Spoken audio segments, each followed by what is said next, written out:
Hey everybody, it's Hit Rewind Podcast. This year we're devoted to 1987, and we're going to be discussing the video games of 1987. I'm your host, Michael. My co-host, John, is on the other side. I'm here! And he's there! He's everywhere! He's like the lawnmower man. He's in every computer. He's going to take over. Access denied. Access denied. What are we discussing in 1987? Oh, there's all kinds of stuff that happened. For starters, there were a few new companies that formed. Like you had Maxis, which founded by Will Wright, who were responsible for SimCity, The Sims, and, sadly, Spore. Is that not a hit? I remember everybody talking about it, but afterwards...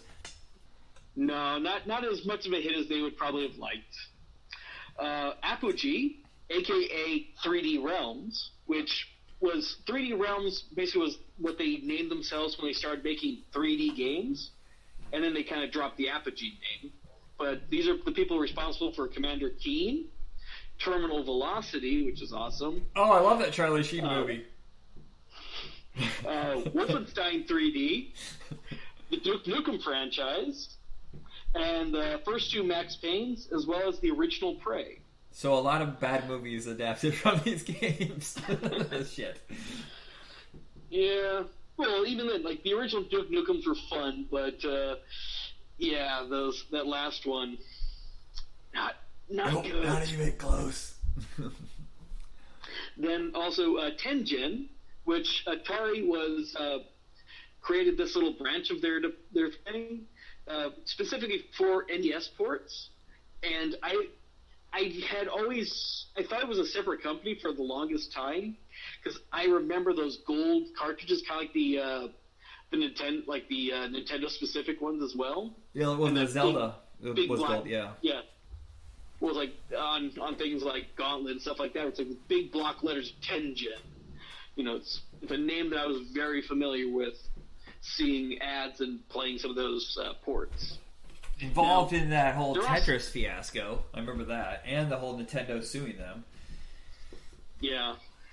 Now, there are also a couple others that came that were formed at the time, but unless you're a huge fan of Speedball, the Ford Racing series, where you're really super hardcore into PC ports of games, it's not going to matter. So, if those are some of your favorite stuff and you love these companies, sorry, that's the best you're going to get from me.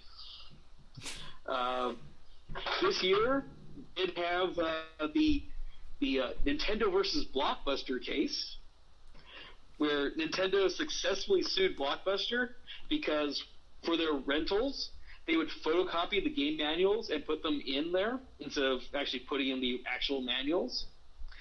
And Nintendo was pissed off about that, so in this case ultimately forced them to include the actual manuals. That's so stupid.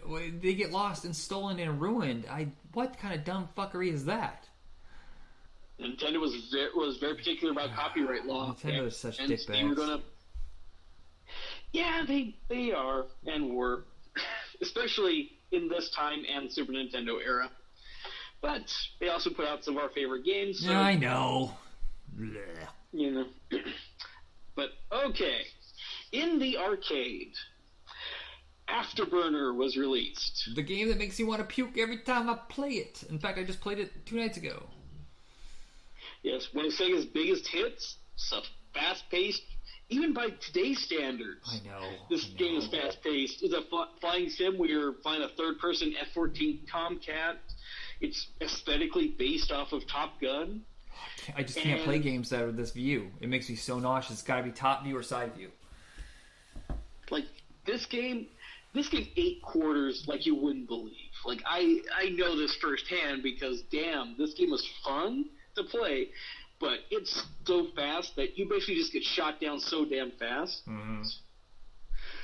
And, like, what's kind of cool about this was the cabinet came in 2 different forms. You had your regular stand-up with a little flight stick and stuff, but there was a sit-down that actually rotated up and down based on your movements.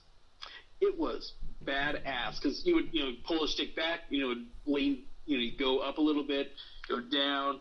You didn't go side to side, which was a little bit of a shame, but you get what you could get. But we're now actually starting to enter the era of all the best gimmick cabinets. Yes. Like, oh my god, there's so many great ones, and Sega was kind of like the king of doing this. So there'll definitely be a lot of Sega games we'll be talking about for this in relation to gimmicky shit that they loved to suck your quarters away with. But Double Dragon came out in arcades. Impossible to play at home. Oh my god, it's so much better the arcade version. I have a Raspberry Pi, so I played the two, and they look so different. They play so much better in arcade style. It sucks on Nintendo. It sucks even worse than those little fucking shitty. Do you remember? I don't know what they're called. They're little handheld ones. Do you remember the little white with little art and it had just like little tiger? Yes, tiger toys? Yes. I traded some baseball cards for one of those, and I thought it was the greatest thing for about an hour. Yeah, I had this on the PC, of all things, like a little PC port of it that was very difficult to play. But this is one of the best and most influential side-scrolling beat-em-up games ever. You, and if you had a friend, could play as Billy and Jimmy Lee, or, depending on the translation, Bimmy and Jimmy. And you have to rescue Billy's girlfriend from the evil Black Warrior gang. And you punch, kick, and beat the living crap out of all these guys. Yeah, is this the beginning of the whole, what do you call them, smash them up? What? Shmups? Well, Shmups. No, it's not a smash up, because it's a beat up.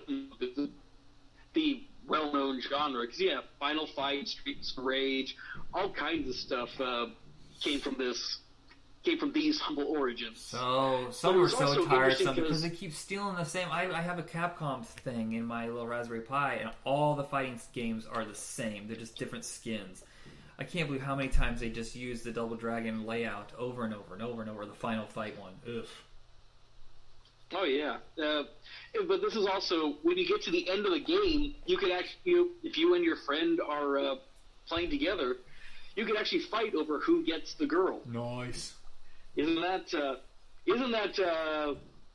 wonderful? Friends literally, your trophy. Yeah, your trophy is a prize to be won from your friend. Oh boy. Yeah, it doesn't hold up well in the social aspects of it, but still such a great game. Now there's Archetype. Oh god, so beautiful, but so fucking hard. Yeah, that's the horizontal side-scrolling shooter developed by Irem and distributed by Nintendo, which is funny because I had actually always associated with Sega. I thought it was a Sega game, but because that's the only way I've ever seen it was released on Sega and then later on PlayStation. But this was actually Nintendo's last actual arcade title, and we talked about like the little Nintendo stand-ups that were basically arcade versions of what Play Choice I think it was called, or Choice 10 or something like that. Yeah, those are considered different than their standard arcade thing. So yeah, this was like the last Nintendo arcade game technically, even though they released those things well into the early 90s. But you're fighting aliens that are so totally not the xenomorphs. You got these several stages with bosses at the end, and it's great. It's also really hard. Yes, god damn it! I want to play it, and it just makes me so angry. Yeah, that's the thing is, it's a beautiful game. It's a fun game. I hate this game only because I can't beat it. Now, did you know Contra was an arcade game? Not first. I didn't. I always thought it was a home thing first. Yeah, I was always familiar with it with the NES port, but let's be honest, it's probably just as difficult and maddening as the port was that this arcade game was. Because Jesus Christ, this is the reason why the Konami code exists. Well, that and Gradius, but you can't beat Contra without the 30 lives. You need the Konami code. Because, this is the ultimate run and gun shooter where you and your friend go and fight your way through 7 stages of awesome carnage that actually shift kind of from like the 2D plane to a kind of sort of 3D version to like even like vertical scrolling. And it's, if you've never played this game before, especially I can imagine as an arcade game, it's your first time doing it, you wouldn't know what the hell's happening. Oh my god, so many games like that. My god. But I would be so angry. I'd be like, fuck this game, I'm out of here. I'm never playing this again. Yeah. Left and right horizontal plane as you start off the game. Then all of a sudden, there's this kind of like top-down sort of 3D mode. And then all of a sudden, your next stage, you're now vertical scrolling. It's, what's happening? But yeah, it's, the story has something to do with you fighting aliens in the future, but who the hell knows? It's two big, muscly dudes shooting shit until you single shot run out of death. things to shoot shit. Bastards! I hate single shot death. I'm always shocked that they never made a movie about this. Well, I guess it's kind of like some of those games. I want to say they stole their the aesthetic from movies, because I know, Metal Gear has Michael Biehn from Alien. Right. And I think their thing is like stolen from like Commando maybe that Commando came out later, but it's like stolen like from some Arnold film or something like that. So yeah, it looks like I Predator. That it's one of those games that something like that. Yeah, it's very much like they stole just images from that and just drew over it and said, "Here's original characters." We know that if it been adapted into a movie, that would have been Dolph Lundgren and Van Damme. Who are we kidding? Oh, I would so totally see it. I would too. Let's go back in time and pitch it. Yep, let's get to 1991 before Universal Soldier and be like, hey, I know you guys can't afford Stallone and Schwarzenegger, but look, for a bargain price, you can get these two. Well, my next one is a game called Dragon Spirit. Don't know that one. Look this up while I talk about this, because okay. Yeah, I don't actually have much to say about this because I've never played this one or even had heard about this until I started doing my research. But I was looking at it, and I kind of feel bad that I never had a chance to try this because it kind of looks pretty neat. It's a fantasy vertical scroller, basically like all those like 1940 blah blah blah games where you're planes. Oh yeah, I play the shit out of this. I would totally play this. Yeah, imagine that you're a dragon now. And turn all the enemies into fantasy shit. Yeah, this is actually my favorite style of game, is the top-down shooter. Yeah, this thing looks neat. I mean, yes, this is an audio forum, so look it up because you should see this thing. This looks pretty fucking cool. If you like these type of games, why have I never played this game? I've never even heard of it. It's not like it. Yeah, it's not like it wasn't released in the U.S. Apparently, it was. Yeah, on Nintendo, Bandai did it. It's like I know I've mentioned some like games in the past that were Japan-only releases that I thought were cool, and I feel sad that we didn't get them. This one we got. But yeah, I need to find an arcade that has retro games, or I need to find a thing for this. I need to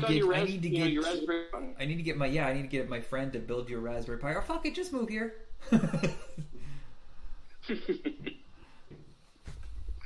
Well, okay. Now on something that I have played, and I'm sure not very many people, especially now listening to, probably have, but they will at least know the series. Street Fighter. Oh, right, yeah. I never played the first one. It is. Street Fighter sucks. Like, I'm genuinely surprised someone decided to make a sequel based off of this. Because, okay, it's not, the game itself it's a fairly basically generic fighting game. There's not really much to talk about with the exception of the deluxe version of this cabinet. Came with a joystick, and also came with like two pads, one for punches and one for kicks. And it would translate how hard you hit those pads into how hard you would strike. So it's like if you lightly tapped it, it'd be like a light kick. You know, give a nice little hit, maybe a medium thing. Pound it really hard, it would be a strong kick. Guess what? That shit broke really quick. I imagine so. And you know, it's like, yeah, there was more of like there was a regular cabinet that had the button, you know, regular joystick, six buttons, because that's the only way you can really play it. And you were effectively stuck as playing Ryu, which, you know, yes, is familiar attacks and all that stuff. But, you know, aside from later games taking characters like Gen, Birdie, Adon, Sagat, and of course Ken, you know, there's really not much in this game. It's just generic. It's actually kind of ugly, even for an arcade game at this time. Like, you know, a couple of years down the line, Street Fighter 2 comes out, and it's a much better game. Much more worth talking about. But I have to talk about this one because it's the first Street Fighter game. And by the way, there was a Nintendo game called Street Fighter 2040. It has nothing to do with the franchise. I don't know how they weren't sued out of existence. Oh, it was. It's technically a sequel because you're playing as Ken. What? I had that game. It is fucking terrible. If I remember right, in Japan, it is, and then they just kind of removed most of the references except the name, I guess, something like that. But yeah, it is technically a sequel. Oh god, I remember ordering that from fucking Sears and being like, this sucks. But APB, now here's one that's fun. It's which is ironic, kind of a precursor to the original Grand Theft Auto. This is this overhead car combat game where you're a cop and you have to like make a daily code of arrests. In a weird way, it's also kind of like Paperboy, in the sense where you're having to go and, you know, stop people and do these things. So it's kind of like that. As you kind of think of how Paperboy ran, where it's like, oh yeah, you know, go down the street and avoid obstacles and do what you're tasked to do. APB is basically that same thing. But I also say kind of like a precursor to Grand Theft Auto, because every now and then you get an APB for a serious criminal and you have to chase them down. And then after you arrest them, you got to shake the shit out of them and get a confession. Okay. Yeah. So it's like you in this game you can drive around and crash into stuff, which will get you demerits and ultimately get you fired. But in as much it's not a huge open world, but there was a lot in this game that you could do. That if you wanted to just be a crazed maniac, you could be a crazed maniac. And if that's the case, then you could just manage to do what you needed to do. You get rewarded for it. So I don't know if you've ever played this one, but like I said, it was definitely one that I enjoyed playing every now and then. Yeah, I've never even heard of it. Well, here's one, Pac-Mania. Is that the one that's like Dr. Mario Tetris? Am I wrong? No, this one's it's an isometric version of Pac-Man. Okay. I had this in a Pac-Man pack on my Game Boy. Yeah, it's like graphically this actually looked pretty good. Yeah. I think I've played this, but at the same time I don't remember ever playing this one. I actually enjoyed it. If I remember, it's easier to play than normal Pac-Man, so it's not as frustrating, and it looked beautiful. Yeah, it's like there's like two new ghosts that were running around, and you can also jump over the ghosts. But there were these ghosts as well. One of them could actually jump at later stages, and then one of them, I want to say it was like a steel ghost or something like that. You couldn't actually jump over. But they gave you new power pellets. Like there's a red one that could double the value of anytime you eat the ghosts, and there's like a speed boost one. There was there were some new other little things you could eat, and it's again kind of weird because they gave you a lot more freedom. This kind of faux 3D, but at the same time, it's still Pac-Man, just Pac-Man Plus. Sorry, I was yawning. I hope you didn't catch that. Yeah. Go ahead. But yeah, that's about it. You know, it's like I racked my brain going, did I play this one or not? It seemed familiar enough because I seem to remember jumping over ghosts, but yeah, I played this one a lot.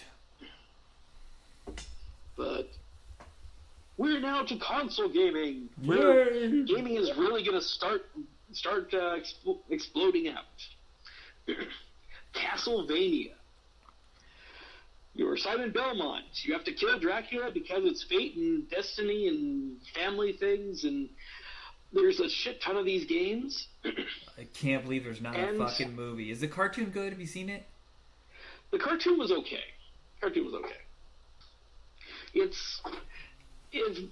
You might as well watch like Vampire Hunter D though at the same time, because that one's I think a little better of a Castlevania movie than the Netflix one was. Yeah. I just feel like we should get Hemsworth as Simon Belmont. This is a really fun game, and it's before it gets so complicated and impossible to play. Well, no, this one was complicated and impossible to play because the hitboxes sucked. Your jump was terrible. I don't know. I'm terrible at video games. I was pretty good at this one. Yeah, it is such a terribly difficult game, but at the same time, so much fun because you have 18 stages that you're going around exploring the castle. Later on, you'll start backtracking a lot more in these games. You get new power-ups, you get new weapons aside from your whip. It's like so much stuff in this thing. You know, there's a good reason why Castlevania has lasted as long as it did, even though they've eventually abandoned this style of gameplay to just kind of more generic 3D action nonsense. I love my 2D. But side scroller. Let me pair this with one of the other big games that happened this year, which is Metroid. Wow, 2 spooky games in a row that launched a franchise. Yeah, it's like you're the armored bounty hunter Samus you have to navigate this giant facility, find the parasitic Metroid and retrieve it from space pirates. This and Castlevania are responsible for the Metroidvania genre. Basically, you have to, especially Metroid in particular, that's why it comes first, you are running around large environments, finding power-ups that'll actually allow you to get to other parts of the maze. It's like you could only get to certain points, and then you have to backtrack and find something else to get you further along. And for an NES game, the Metroid level is huge. Yeah. And it's also one of the first games that had a twist ending. Because you discover that Samus, if you do enough of it, complete it in a certain amount of time, you discover that Samus is a woman. Wonder how the dude bro is like, what? No! Yeah, this badass, hardcore dude in a suit is actually a chick. And then, if you beat it even faster, you get to see her in her pixelated underwear. Why would or we want that? Suitor. That's kind of dumb. Or just horny guys making a joke, I guess. It's just, if you could beat it, if you could speed run the game, you get the super special ending, where she's in less clothes. Hey, it's the 80s. You'll use whatever you can. And if you have to see Samus in her undies, then gosh darn it, Samus in her undies. Pixelated undies. Dang it. All right. Mike Tyson's Punch-Out. Because I know we talked about Punch-Out before. Right, and I enjoy the arcade version better than the home version. But no one remembers the arcade version, so...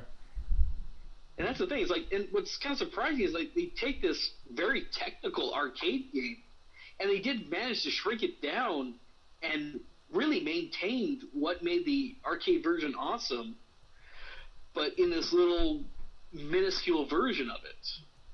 Yeah, because they had to get rid of the 3D wire graphics, right? What do you call that? Yeah, so that's why they actually created a character. That's why you have to do with Little Mac, who's now your little dude at the bottom of the screen. Which, by having to actually make a person that you see, they ended up also creating a story and cutscene. I would say cutscenes, but it's basically just one scene that you just do a couple of times. But they also had to change the AI a bit, because in the original game, the people that you were fighting didn't necessarily have set routines or anything. They were just, they had skills and stuff that they did, but you didn't have patterns that in the NES version you actually had to memorize if you wanted to make your way through. Plus, this game did feature, as I stated before, a tie-in with heavyweight boxer Mike Tyson. And he was paid $50K for a 3-year period of his likeness.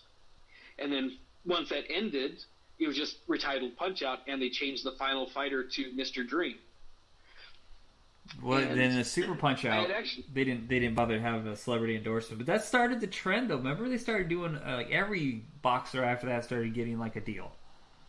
Oh yeah, well, it's very name recognition helps out quite a bit. But that was the thing. It's like I had, granted, years down the line a bit, I had thought that this change in the game was because of Mike Tyson's rape arrest. Yeah, like, that's what I thought too. We can't have Mike Tyson's name attached to it. But no, the change, this game changed in 1990. The arrest wasn't until 91. So yeah, this was just kind of how it just ran itself, instead of just being we can't be associated with Mike Tyson anymore. It was, no, we contractually can't be associated with Mike Tyson anymore. God, I just remember playing the crap out of this. I remember the stupid names too that were so on the nose. Glass Joe, Bald Boa. What was there fucking like Pizza Pasta or something? We had Soda Popinski, who was originally in the Japanese version Vodka Drunkenski. Okay. Yeah. So I think that's a much better change, because as messed up as that is now, even at the time, good lord. Yeah. That was a bit much even then. And we didn't give a shit at that time. But hold on one second. I just lost my notes. You lost your nose? Oh my god, tape that thing on. There we go. I'm back.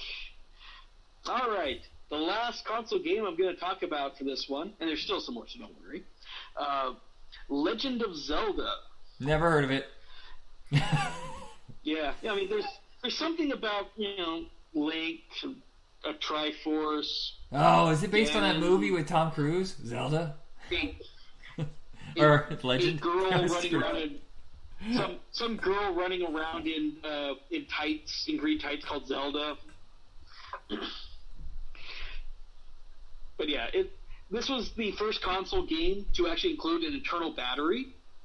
Now, granted, this is 87, so there were internal batteries at this point, but this was released in Japan in 86 originally, so it's the first game to have an internal battery. It's this action-adventure RPG where you have this pretty large map, you explore dungeons, you gain these items, and you pretty much do you can explore this at your leisure. Like, there wasn't necessarily a set path where you have to do this. Right, it changed the rules because everything was time-oriented, or it was meant to pump quarters in to kill you as soon as possible. This in Dragon Warrior changed the genre. Yeah, because all you had to do was you could explore the dungeons in any order, although, let's be honest, that it would be a much more difficult way if you just did it in whatever order, so they did intend you to do it in a certain way, but yeah, in theory, you could, once you get the sword, you could run to, whichever dungeon you pleased. Because usually you get the tools that you need for the dungeon in the dungeon. But again, it usually helps because there's some of these ones obviously probably needed. I'm trying to remember Zelda. I'm sure there's some dungeons where it's like, yeah, you can't do this one until you have this item. I feel like, yeah, that was a thing. I haven't played it forever, but I remember we just spent summers, like 2 summers on end, just playing through this over and over. And, the minute you were done, you wanted to start again because you could take the journey in a different way. And just that map became your best fucking friend. Yeah. And what's cool about this was, once you beat it, you unlock the second quest, which was a more difficult version of the game, with different dungeons, altered locations, and new secrets. And I've never really been able to play another Zelda game. I played the one on the Super Nintendo. What is the second one called? Oh, well, the second one was Zelda 2, but Zelda 3: Link to the Past was the Super Nintendo one. I love it, but I never really got that far into it. Some games just grab me and I hold on forever and I never get back to it again. The third one is still my favorite one, although I do have Breath of the Wild for my Switch, and it's a weird thing where, honestly, I like open world games, but that game feels a little too open world. Yeah. At least there's an edge to Legend of Zelda where you can't go any further. Yeah, I like having some limits to what I can do. Yeah. Open world and then endless world is different. Well, is that it? Is that all our stuff from 87? No, there's still some more. Oh my god, we're almost done with recording. I'm so tired. Yeah, there's some. Okay, well, I'll go shoot through these ones pretty quickly. Okay. There's some other games that came out that are notable, but I'm not going to do too much. Double Dribble, Kid Icarus, Burger Time, Goonies 2, The Karate Kid, Spy Hunter, the port of it came from the NES, and Rad Racer, which was featured in The Wizard as not only one of the games at the big championship at the end, but it's in the Power Glove scene. It's so bad. Yeah, it sucked. I mean, it's bad. Okay, and I'll shoot these ones out quickly. There are a couple of good PC games that came out. Sid Meier's Pirates, which was an open world pirate game where you'd start as a privateer for like the Spanish, Dutch, English, or French, and your loyalties can shift over time. You can pretty much do whatever you want. You can hunt pirates, attack towns, seek treasure. The game is basically open-ended and pretty much only ends when you decide to retire or you get too old. Oh, okay. And you're forced to retire. Huh. And it's basically, based on what you did in the game, you're given a post-piracy life where you could be either a beggar all the way up to like the king's advisor, just kind of based on the accomplishments that you did. You know, the one that you mentioned earlier, I want to say real quick, Kid Icarus was one of those first like potential franchise things that Nintendo had going for them. It was even in that cartoon Captain N, and it just, I mean, there's been sequels, but no one ever talks about them. It's one of those franchises that just never happened. Yeah, I've never liked Kid Icarus. I've never played it. I think part of I don't like the game itself, but I think it's also a lot of it is colored by the fact that it is in Captain N, and he's horrible, he's annoying. Yep. I mean, he's about as bad as that Link from the Zelda cartoon as well. Excuse me, John. What are we talking about? Yeah. Leisure Suit Larry in the Land of the Lounge Lizards. Oh boy.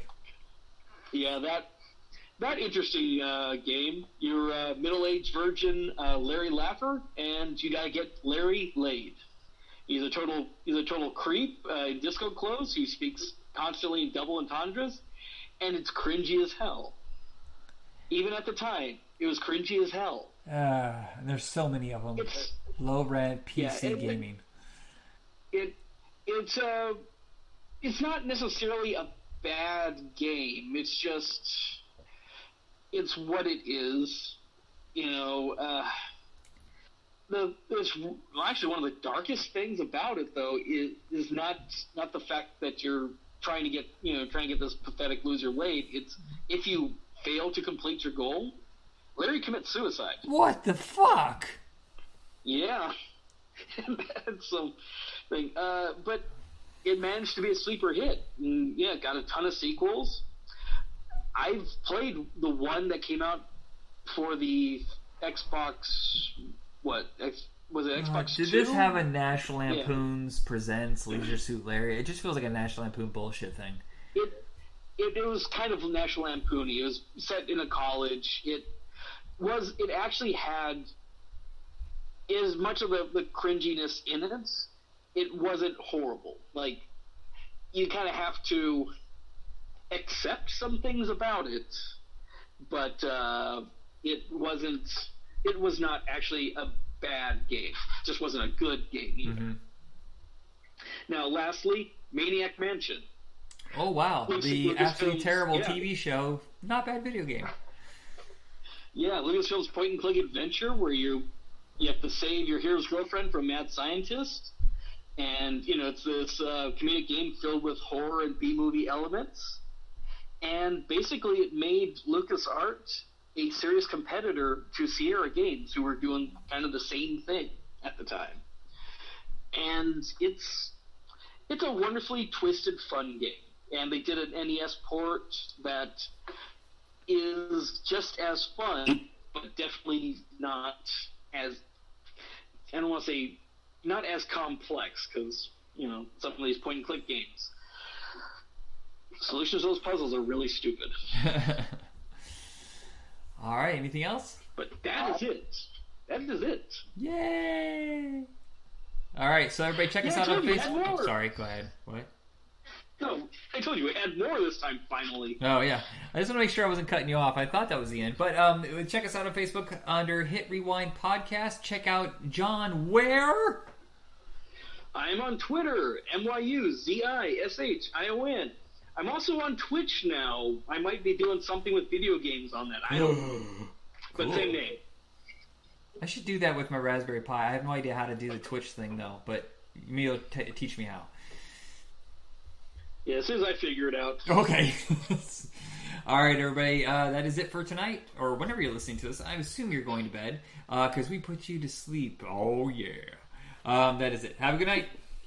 Hey, everybody. It is time to thrill me. The section of, hey, how about I start again? I do this every time.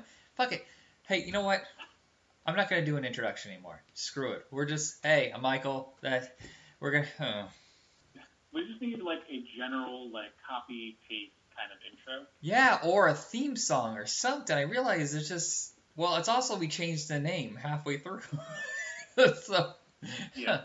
All right. It would take the edge off of having to start. And they're like, oh, what was the intro again? Oh, I know it would. I should just do this now. Okay, so let's just fast forward. We're discussing the Boogens and Evil Dead, the original, and if you've been paying attention to the show, we've been going through 1980 on up. 1981 is really, really long, so most of the movies we'll be discussing on the show seems to be in this period of time.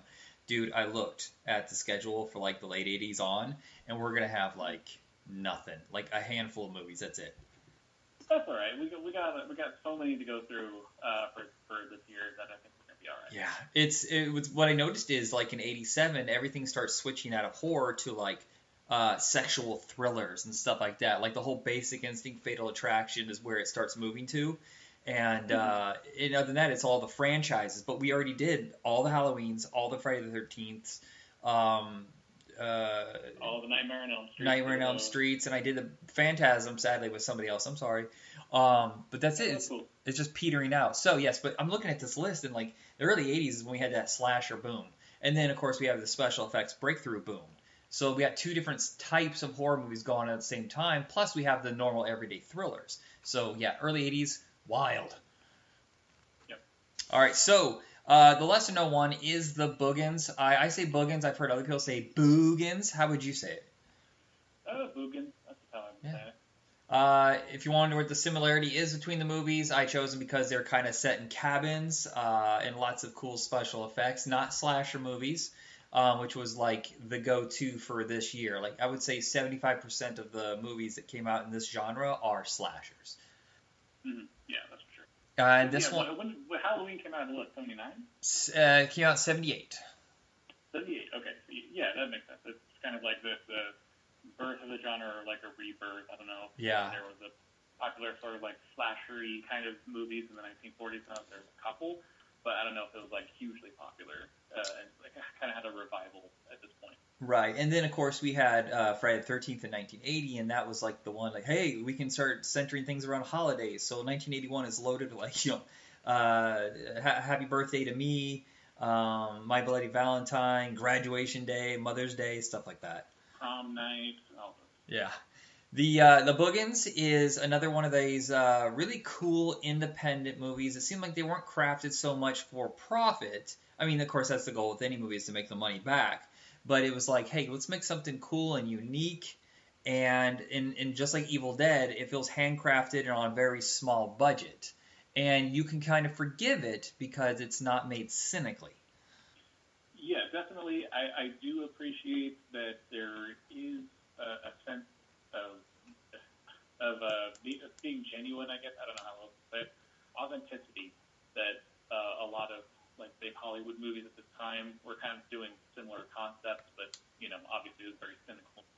Just try to jump on a trend, but it seemed like they were trying a couple new things or kind of doing things a little bit differently, and I think it kind of really works with it. Well, this, like My Bloody Valentine, taps into something no one really discusses in horror, is not only claustrophobia, but what the fuck is going on in mines. To me, they're terrifying. I have no idea what they're digging into the earth. And you never know what you're going... I mean, of course, My Bloody Valentine's just a slasher film, but I always wonder, like, what creatures, could you open up a doorway to Cthulhu or something down there? Yeah, what's their recent movie that had to do with mine? Oh, yeah, the Adam Sandler one, Uncut Gems. Oh, I'm literally watching that right now. I've watched 20 minutes of it. That one is kind of a horror movie, and like what we do to people to get these little pieces of rock that we sell for a far greater value than what we get them for. Yeah. That one's kind of a horror in its own right. Yeah, I mean, there's been The Cave and The Descent, but those are, caves, obviously, but it's still the same mentality. You're digging into something like underwater, a world that we really don't know what's in there. Yeah, there's a lot of interesting things that you can do with that concept. I know that like when I was in Iceland, there was these underground reservoirs that people used to swim in, but you can't anymore because tectonic shifts caused like heat vents to go in, so now it's just too hot for people to be inside. But being in those caves is just really freaking creepy. Wow, I've known you for years. This is the first time that's ever come up. I don't know. I haven't really thought about it. I have a picture of me in the cave doing like a b-boy stance for some reason. I can never. I'm too claustrophobic. I couldn't do it. It looks really cool in there. It's creepy in the sense that like if you fall into that water, you're basically dead. Like no one will save you. Oh my god. And it's just everywhere. So with this one, it does have a little bit. Same thing with Evil Dead. It kind of plays with the tropes of the genre: horny teenagers / young adults. Going out into the middle of nowhere, either a campsite or like a cabin or something like that, and then terror strikes and it's hard to get out. What I like about it doesn't make them necessarily stereotypes, which I really like. Yeah, a lot smarter characters. I think they're a little more entertaining. The nudity is actually played not in a sleazy way. You know what I mean? Like sometimes it's just for titillation, like, ooh, this is an exploitation flick. Yes, it has nudity, but it kind of plays around what you expect from it. Yeah, there is more. It is more intimacy than just straight up like exploitation sex. Yeah, and it's the story's kind of split. It's between the kids at the cabin and then the old townsfolk that are in the mine, and they discover they've opened up channels where these creatures that were long since buried like 70 years ago in some accident, right? Yeah, Yeah, they show there's a backstory in the newsprint or whatever. There was an accident. They did it on purpose to bury these creatures, and they want to reopen the mine, and the creatures get out or whatever. And yes, I'm really torn on the actual physical effect. When you don't show its face, it's kind of scary, but when you see it, it's not what I expect, and it's kind of goofy looking. Yeah, it's like a rejected puppet for the Fly, the Goldberg. Jeff Goldblum version. Yeah. Goldblum there, trying to remember his name. I was hoping you meant Goldberg the wrestler. That would have been a whole different movie. Yeah, it's physical effects, and you can. I think that a lot of the problem also is because they don't coat it with anything, so it just looks like flat rubber. And Yeah. when it's just the arms though flying around, it is pretty scary, and it has kind of like a Jaws feel where you only see a bit of it and you're not sure what is going on. But then you see it. I will give it credit for being unique though, because it's not a guy in a suit. This is all puppetry, and it's low to the ground, and it can just crawl around really fast. And of course it's so low budget. I think it was like $650,000. So I can't blame them too much for not having a great monster. Yeah, it would have been nice to have some variation. Like maybe they can be in the water and like pull people in, or something else other than just kind of on the ground running at you. Yeah. And I thought the dog does die. Warning everybody, the dog does die, but they do it in a very tasteful way that you only kind of sort of hear it. You don't show it, which that always pisses me off in movies. God. Well, that dog sucked anyway. So. No, don't say that.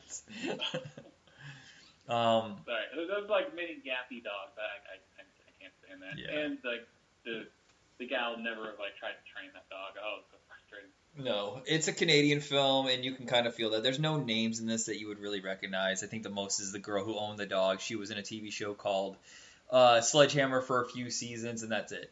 This is just a homegrown Canadian film. Yeah, you can tell when they say sorry. Yeah. What's that all You about? can very much tell. There's not a whole lot to say about this. It has a really cool setup at the end where they're just running through the mines. They shoot it decently. I think that the very final part, though, where the girl keeps tripping over and over, was cliche and stupid. I mean, there's no reason why she kept falling over and just sitting there. Yeah, it does adhere to a lot of tropes, but I think it did a really good job in giving us the characters that we've seen before, but making them a little different or make them fleshed out to feel like actual people. Like usually, like a movie like the Terminator, Sarah Connor's roommate is just like the stereotype sex lady. I don't know what kind of stereotype we would say about that, but she's just there to be killed in the first act, and then you. Right. But in this one, they kind of have those characters, but they actually flesh them out into being very interesting. People, well-educated, they had good jobs, they cared about their friends. One of them was even like hustling people at school. So like they had more going on for them than just sex appeal. But I was actually concerned about them when they were in a dangerous situation. Yeah, if you invest enough time and you give something to care about, yeah, it bothers you when they die. Yeah, exactly. It's like a precursor to like Ari Aster movies, like Midsommar. I have actually never seen any of his movies. Their characters are like the stereotypical type of characters in cult movies or like horror movies, but they all have like a much more interesting character. Okay. So I say yes to this. Olive Pictures finally put it out on Blu-ray. It was lost for a long time, but I cheated and I got the copy off of YouTube. Yeah, everyone's voice is much deeper on YouTube, but it doesn't take away from it. No. So do you recommend this one? I would recommend this one. Yeah, the final bit is a little slow and a little weird, but it's a low budget movie. You can't really hold it against it. No. Now we're talking about a legendary film on a very low budget, but in order to get such an exciting film, he had Sam Raimi came out of nowhere trying to do some new film techniques, new styles of editing, and basically borrowing money from everybody he could, parents, dentists, whoever, and somehow somehow scrapped this movie together. And while it wasn't a big hit in America, even though it got the buzz from Stephen King, it was a decent international hit and huge on video. Evil Dead. Yeah, it obviously spawned two fantastic sequels, and it is iconic today. It's definitely, I don't want to say it's a cult classic necessarily, but it's definitely more respected now than ever before. Right. It spawned comic books, video games, a TV show on Stars for 3 years, and it is different. Every single entry of this is different. Oh, and a remake. I forgot. Yeah. Yeah. Each one of the films is so different that it's Bill and Ted, where it has a different driving engine behind it. This one is pure, unadulterated terror, and it still fucks me up to this day. It's very freaky. I think the tree rape scene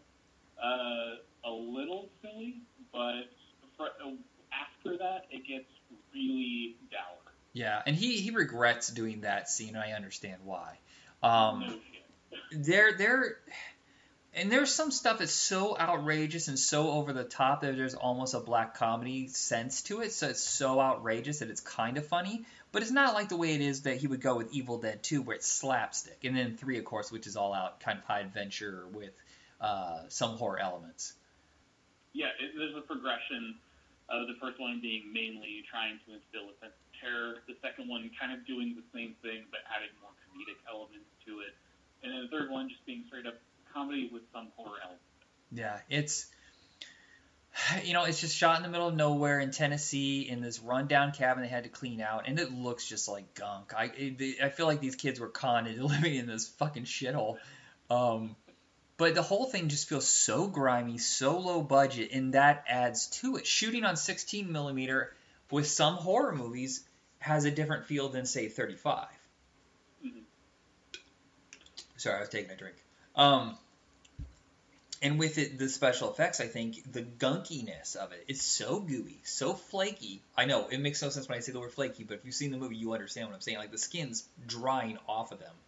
It's just like, Italy did this with some of their zombie movies, but for some reason, they couldn't sell it in the same way. You know, when we watched Zombie, our very first episode with Dawn of the Dead, they had that style of special effects, but something about it isn't that terrifying.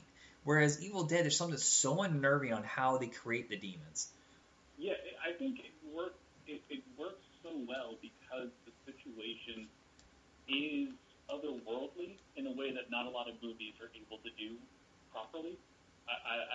It is so unnerving and creepy the way that they move, the way that they talk. Just like the transformation that these people go through. And so, like, having these sort of claymation scenes, which are, obviously haven't aged well, I think kind of adds to the movie. Yeah, there's something kitschy but also, like, eerie about seeing stop motion now. That CGI, I can tell it's CGI. And yes, I know it's stop motion, but it's so jittery and weird. And especially at the end when they're all falling apart, maggots are falling out of their face and everything like that. I'm like, oh, that's fucking just unnerving as hell, disgusting. Yeah, in a way that doing it in CG, like the Thing remake / prequel, although all of the CG effects in the world wouldn't make that movie terrifying. It just doesn't feel right when you're looking at it. Like, this looks really dumb. Yeah, which is bizarre with that movie. And then you can watch this where it's claymation, which looks like shit from the 1930s, and be like, oh my god, that's disgusting. Yeah, it's very different. And Bruce Campbell just basically taking a beating, just like he does in every single movie. But this one, I feels like it hurts more because of the way the tone is. He's getting the shit beat out of him, but it's outrageous in kind of like dark comedy. But at the same time, he's losing his girlfriend, he's losing his sister, he's losing his friends, and the fact that he has to basically kill all of them, it really stings in this one compared to the sequels. Yeah. And another thing that's really interesting about this movie is that Bruce Campbell's character, Ash, is not the likely protagonist that you would expect. Right, yeah, it does throw you for a loop. You don't expect him to be the final one. Yeah, the whole time he's the one that's scared, not doing anything, while his friend's kicking all the ass. And then his friend suddenly dies, and then now he's on his own, and it just makes it so much more intense to watch this person try to survive the night, even though we've seen him fail the entire time until now. Yeah. Do you remember the very first time you saw this movie? Oh, yeah. That must have been, like, early high school for me. I think probably 9th grade. I was just watching it in the living room. Everyone in my house was asleep, and I was just watching by myself, and I was just horrified the entire time. Now, did you watch it off television, or did you watch the original thing? Oh, man. I think I got a VHS copy of it, because I was a huge fan of Army of Darkness, and so I wanted to see the first one. My parents had gone on vacation the winter of '93, and my friends came over and we had like a movie marathon. We're watching some of the cliche stuff. I mean, it was first time watch for me, like Strange Brew, Holy Grail, and then when it was over with, I flipped over to USA Up All Night, and they always showed really trashy, campy movies, and they were showing Evil Dead. And when it was over with, we were all so fucked up, so like, what did we just watch? And this is the edited for television version. And The next day, I did not have a driver's license yet.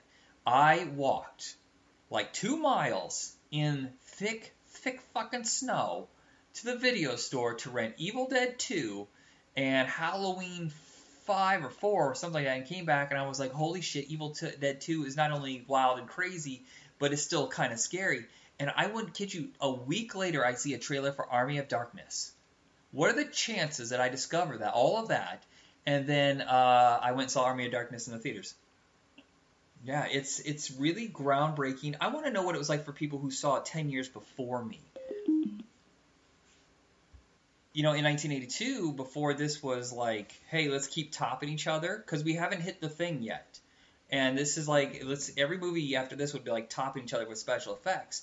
And, I mean, this isn't like the technical special effects you see in like American Werewolf in London or Howling, where they were competing with each other. This is like, how fucking gross and outrageous can you get? And I would have loved to have been in that theater when that movie debuted and be like, what the fuck did I just watch? Yeah, I'm trying to think of what movie now you could watch that would be equivalent to that, and I can't really think of anything. No, because they're just not doing this. I mean, the last Evil Dead is really gross, or the remake was really gross and outrageous special effects, but it still doesn't top this one because there's something so unnerving about how grimy it all feels, how cheap it all is. Yeah, it feels more realistic.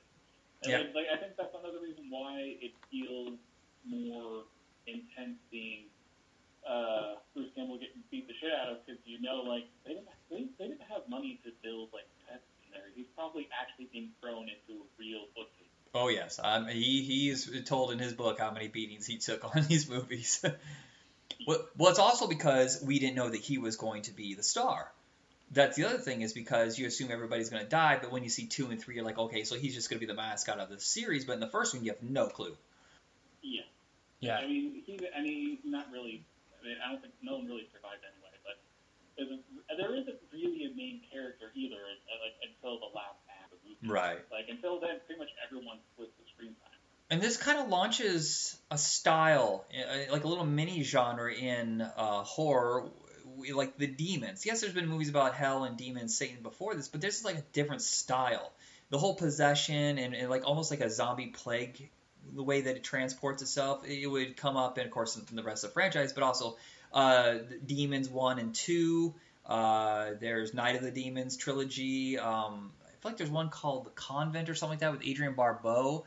But you can kind of see like the way they made this and the style of the monster would pass on for the next few decades. Yeah, and usually what I find possession movies, they usually don't fuck with the person at all in a way like this movie does. Like usually, like if you watch what is it, Prophecy, with Walken. Like when he's possessing people or anything, that they look exactly like they did before. Like there's really nothing to indicate whether or not they're that they're like possessed or that they're right. back to life. There's like no indicator there. Here, there's a very distinct line between living and dead. Yeah. And that also, I think, just makes it so much creepier too. That it's not just that like how strong they are or how their voice changes, but just how they look. It's just disgusting. Well, it's also the fact that they take away their humanity, because in all the movies before this, and definitely in like the last decade, every time there's a demon possession movie, they just need a Catholic priest or someone to remove the demon and they can go back to normal. No, once you're possessed, you're fucked. You're done. Yeah, it's over. Yeah, it's the same as a zombie movie. So he really changed the rules and the language of so many movies, because I mean, he used all these techniques later in his superhero movies, and then you would see that, you know, copied over and over and over by other directors. Yeah, and then another thing too that really adds to the ambiance is the witch in itself concept, which you brought back for the second one. You know, you have to because it's so iconic. But having the first possessed girl in the basement, just fucking with people. It's just like yelling, screaming, bashing the thing, and it's the floor, the floor door, or whatever, is just so disturbing because like you just can't. It's like the telltale heart, you know, yeah. It's just always there, it's always present, and it won't go away. You can't kill it. Yeah, he really uses audio a lot to terrify you. Sorry, go ahead. I said the audio skills that he uses with a roar and the slamming of things, he uses that quite a bit in the first two movies to create that fear factor. Yeah, it worked really well. Yeah. Absolute thumbs up to this one. Boogens, I say yes, but it's not as high as Evil Dead by any means. This is like a requirement in horror. I was just going to say, this is necessary.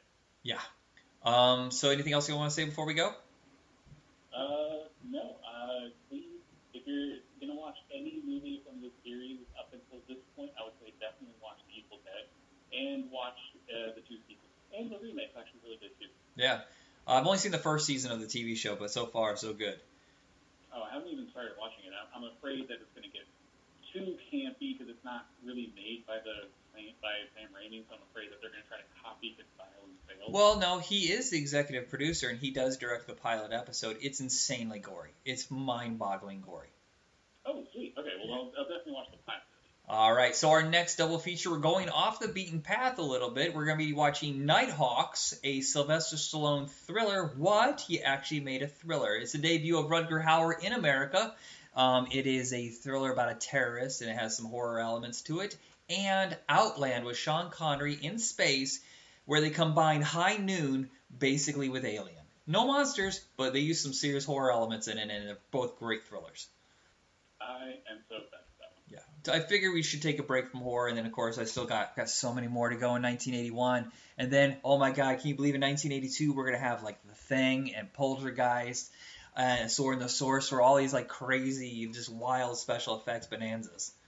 Yeah, this was kind of the year that for me I got really into horror, so I'm really excited about it. All right, everybody have a good night. Check us out on Facebook under Video Night Podcast, and that's it. Good night.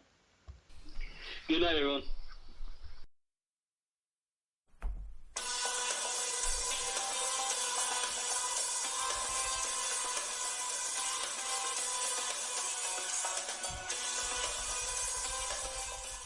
Hey everybody, welcome to another episode of Comics on Infinite Earths.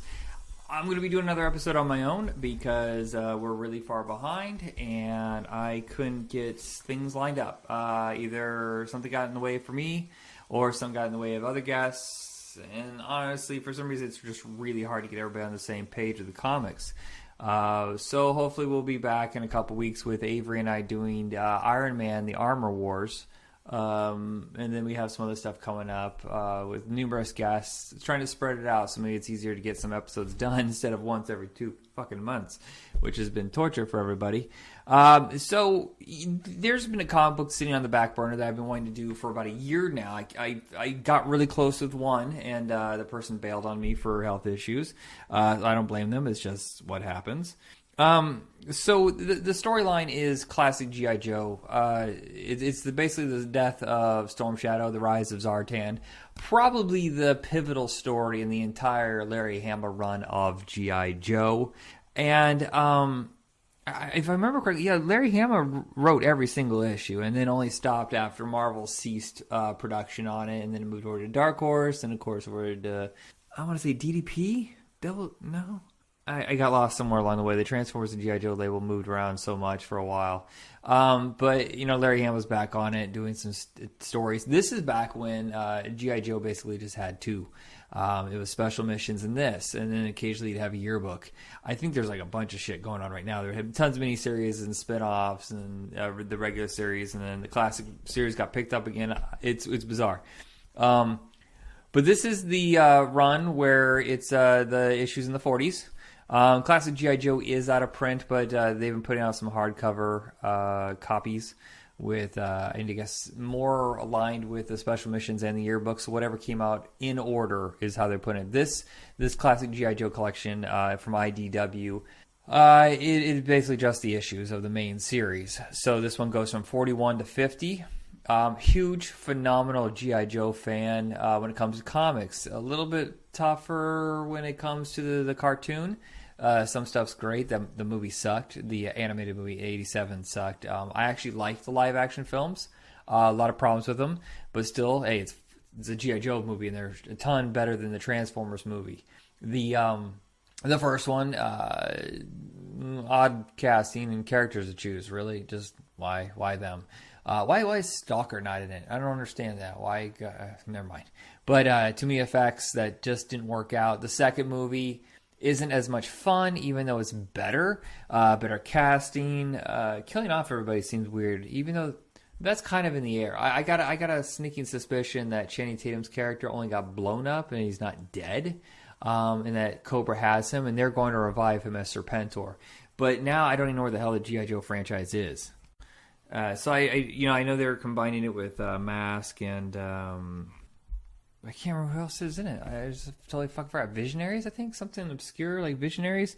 A line that hardly anybody remembers. And I think Voltron might be in there. I don't know. It's a whole bunch of shit that I can't remember. But Hasbro's pushing hard.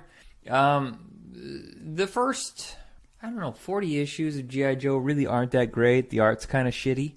Mind you, it's the 80s, and Marvel didn't seem like they were really top notch when it came to art. I thought DC was better, but the writing was better over at Marvel. It's funny how that switches at Marvel and DC. It's like the 70s, Marvel ruled in the art, and then DC was kind of sitting back with the writing. And then in the 80s, they flipped, and then the writing became phenomenal in the Marvel Universe, and then DC started picking up with, it just every decade switches. The 90s was a horrible nightmare for Marvel, and DC was getting better. I mean, and now look, it's so fucking huge that you can't even tell what's going on in any world. They keep rebooting, so whatever. And everybody's got good artists and writers. A lot of these licensed titles, I feel like no one really gave a shit about. Either they were funded by the company making the toys, like the G.I. Joe and Transformers and like Star Wars and stuff like that. So they would publish them and distribute them. Marvel or DC or whoever was the main company. Those are the only two basically in the 80s. It wasn't until the 90s where there was other options. So when it came to reprints, they could just take them to whoever wanted them. I know Marvel did some of the G.I. Joe and Star... No, I'm getting confused again. I think they did some of the Star Wars. Yeah, so many fucking licenses. I shouldn't even talk about them. They have nothing to do with this. Okay, but all right. So classic G.I. Joe from IDW, and this is right where it started. Man, it just got so good. I started reading, I think, around issue 28. JCPenney or Sears, they used to put out a box of comics. I think it was all for just 1 month. Whatever came out in November is what they bundled up and put out for you. And probably back then it was like $15. Something like, something really low level for 30 comics. They're just trying to clear out whatever excess they had in their warehouse. And we used to get those for Christmas. And I remember, I think the first one was 84, maybe 85. And I got G.I. Joe 28. I'm trying to remember right now. I remember Roadblock is on the cover, holding like a big piece of armor, blocking off some shots. I don't know. It was a cool issue, and it really captured my imagination. Only problem is, at the time, you don't have that much money. I wasn't really into comic books yet. I was more into toys, and I had tons of G.I. Joes. I started with the second series.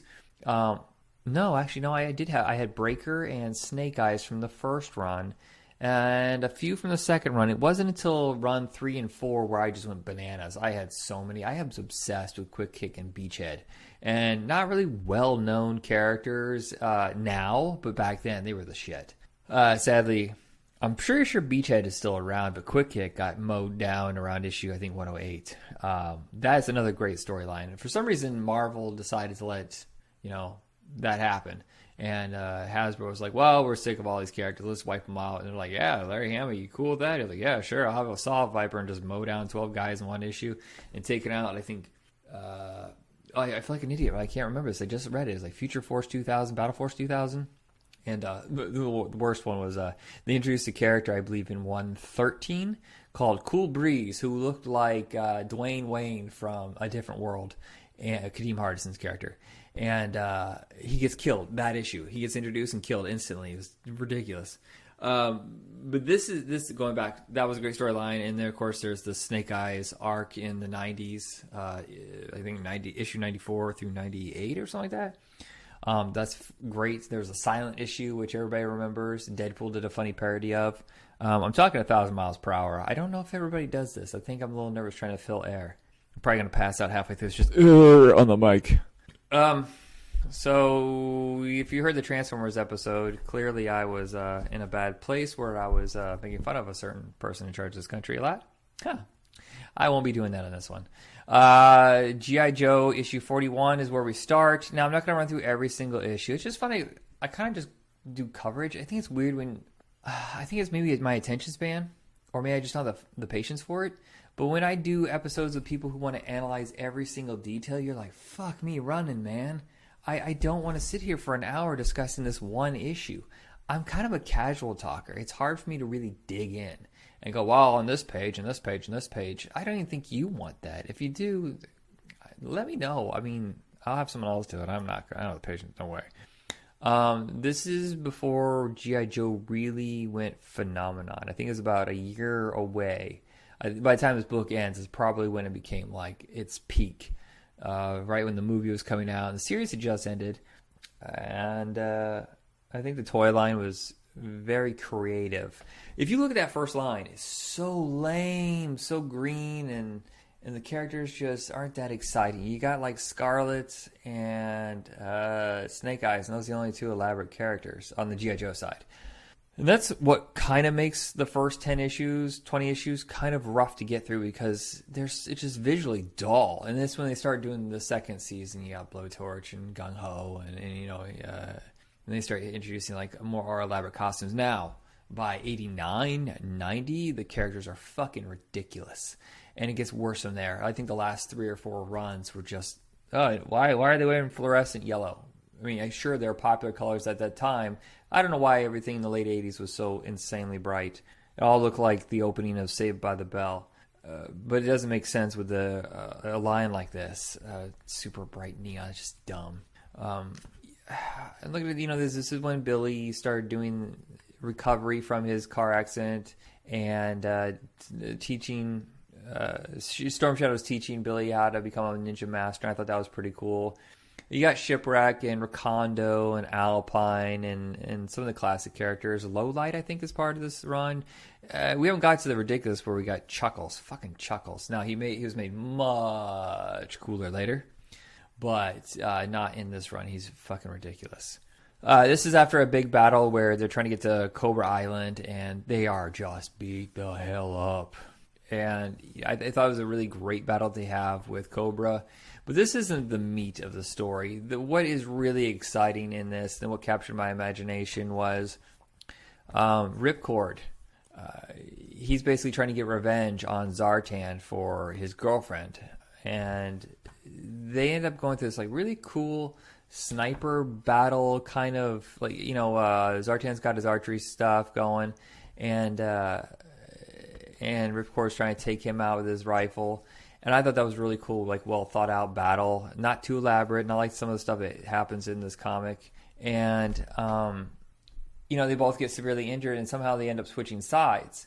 And I thought that was just cool as hell. Ripcord now pretending to be Zartan and end up with the Dreadnoughts. I don't understand the obsession with grape soda. And what's a fucking other thing? Grape soda and shit. And of course, Zartan pretends to be Ripcord. He gets to the pit, and he's trying to send out a location to Cobra so they can come to the pit and destroy it. And I don't know why I was so incredibly wowed by all of this. And this is, of course, when the toys were not too crazy. I think they kind of peaked around issue 80, around, what was it, 88, where they started to get silly. I always thought it was kind of challenging to introduce all these characters and all these new vehicles without sounding like just you're pitching it as a commercial in a book instead of like making it part of the storyline. Larry Hamill would stumble sometimes, I think, because there wasn't much wiggle room to introduce these characters. And sometimes he did a phenomenal job. It just it seemed like they were constantly getting recruits. It's like every other day it's like, well, these guys are already part of the, okay, they're already on a mission. We just got introduced to them as the mission. Okay, whatever. And then this is when Storm Shadow and Snake Eyes are finally making up. They were at each other's throats for so long. And of course it's part of the movies too. I don't remember it even being part of the cartoon. I have amnesia to that. But finding out that Zartan is actually the assassin of Softmaster, Hardmaster. So I'm pretty sure Softmaster. And basically for years, Storm Shadow was thought to be the culprit, and became the enemy. But it turns out he actually just joins Cobra in the first place just to get to Zartan, and now the whole thing's got kind of a mess, and Storm Shadow and Snake Eyes, man, they're gonna kick some serious ass when it comes time. But we're not there yet. What's weird is when they introduce some characters that do have costumes that make no sense. Like, I love Quick Kick, but now as an adult, I'm going, why are you just wearing pants and a sash? You're a military guy. You should be fully dressed.